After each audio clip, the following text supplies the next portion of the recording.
Rome, 23 AD, the Palatine Hill. A man kneels before the most powerful human being on earth, Emperor Tiberius. He is not a soldier. He is not a senator. He is a glassmaker.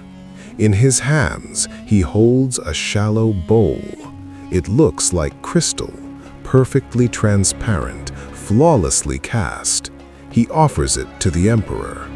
Tiberius examines it, admires the clarity, and then hands it back. The craftsman then does something unthinkable. He throws the vessel onto the marble floor with full force. By all laws of physics known to the ancient world, it should shatter into 1,000 shards. It does not. It bounces, it rolls. The court gasps. The vessel is dented like a bronze shield, but it remains intact. The craftsman picks it up, pulls a small hammer from his tunic, and calmly beats the dent back into a smooth curve. He expects a reward. He expects to be made rich. Instead, Tiberius asks him a single, quiet question. Does anyone else know this formula? The man smiles and says, "No, Caesar, only me." Tiberius nods to his guards and orders the man's head cut off. This is not a folktale from a forgotten village. This account was recorded by Pliny the Elder and Petronius, two of the most meticulous chroniclers of the Roman Empire. They called the material vitrum flexile, flexible glass. And for 2,000 years, historians have treated this story as a morality play about the vanity of inventors, a myth. But modern material science has begun to ask a different question. What if the Roman glassmaker hadn't discovered magic? What if he had discovered a polymer? To understand why this technology was suppressed, we must understand the Roman economy. It was built on the gold standard, silver denarii, and bronze. Value was derived from scarcity and durability. A material that was as transparent as crystal, as cheap as sand, yet as durable as metal, would have caused hyperinflation. It would have crashed the value of the imperial treasury overnight. Tiberius didn't kill the inventor because he was cruel. He killed him because the invention was an economic weapon. But the silence of the archives does not mean the science didn't exist. We assume the Romans were limited to simple silicates. We were wrong. In the 1950s, the British Museum analyzed the Lycurgus Cup, a Roman chalice from the 4th century.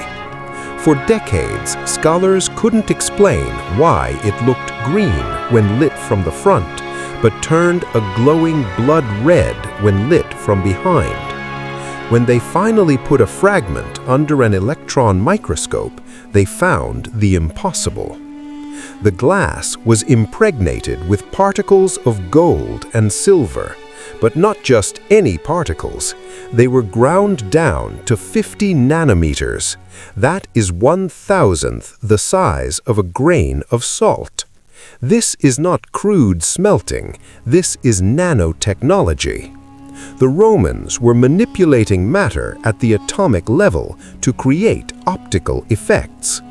If they could engineer dichroic glass using nanotechnology, is it truly impossible that a master chemist stumbled upon the formula for borosilicate or a semi-crystalline structure that allowed flexibility? We know today that adding boron oxide to silica creates heat resistance and durability, the Pyrex we use in kitchens. We know that fiber optic cables are essentially flexible glass strands. We know that Corning has developed willow glass, a sheet of glass so thin and elastic it can be rolled up like paper. We consider these cutting-edge 21st century breakthroughs, but the descriptions in the Satyricon imply that a version of this chemistry existed in a workshop in Rome 2 millennia ago. The execution of the glassmaker was remarkably effective. The formula died with him. No written record of the mixture survives, but the psychological scar remained. The Romans were obsessed with eternal materials. They built concrete that gets stronger when it touches seawater, a formula we are only just now learning to replicate. They built aqueducts that still function. They were engineering a civilization to last forever. Vitrum flexile fits their profile perfectly. So why do we reject it? Because of a bias called chronological snobbery. The belief that the past was simple and the present is complex.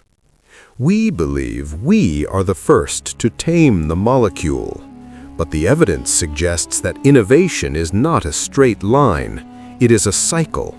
Civilizations rise, unlock secrets, and then, through war, greed, or fear, those secrets are erased. The story of the flexible glass is a warning. It reminds us that technology is fragile. It doesn't just need an inventor, it needs a society that allows it to exist. Tiberius made a calculation. Stability was more important than progress.